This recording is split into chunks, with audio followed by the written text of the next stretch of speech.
Hello बच्चों, let's see this question.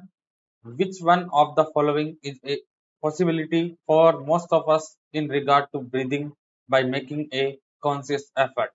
एक conscious effort के द्वारा जो breathing का जो possible तरीका है जो हम लोग follow करते हैं mostly लोगों, वो कौन सा होता है? Option A, one can consciously breathe in and breathe out by moving the diaphragm alone without moving the ribs at all. Lungs can be made fully empty by forcefully breathing out all air from them. One can breathe out air totally without oxygen. One can breathe out air through Eustachian tube by closing both the nose and the mouth.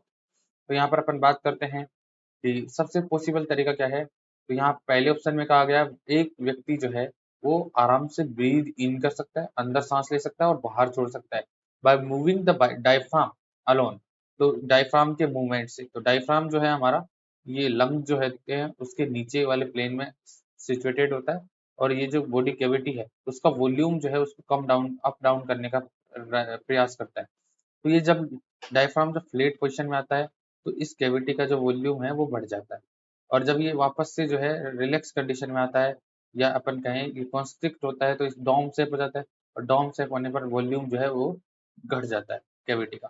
तो इस तरह से जो है breathe in और breathe out कर सकते हैं हम विदाउट हमारी जो फ्लोटिंग रिब्स होती है उनके मूवमेंट के बिना भी जो है ब्रीद इन और ब्रीद आउट किया जा सकता है। इसमें कोई दिक्कत नहीं है, तो ये ऑप्शन सही है। फिर अपन बात करें lung can be made fully empty by forceful breathing. Forceful breathing से लंग्स कभी भी पूरी तरह से जो है एम्प्टी नहीं हो सकते, फुली एम्प्टी नहीं हो सकते, ऑलमोस्ट फुली एम्प्टी हो सकते हैं।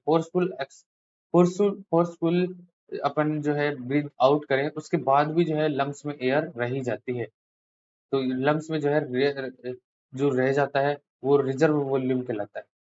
वहीं अपन बात करें one can breathe out air totally without oxygen. Without oxygen जो है अपन कहें जो ब्रीथ आउट कर रहे हैं उसमें ऑक्सीजन भी आती है, ऐसा नहीं है कि उसमें सिर्फ CO2 आती है, कुछ ऑक्सीजन भी उसमें आती है। ऐसा नहीं है कि ऑक्सीजन वहां पर रह जाएगी और केवल CO2 आएगी।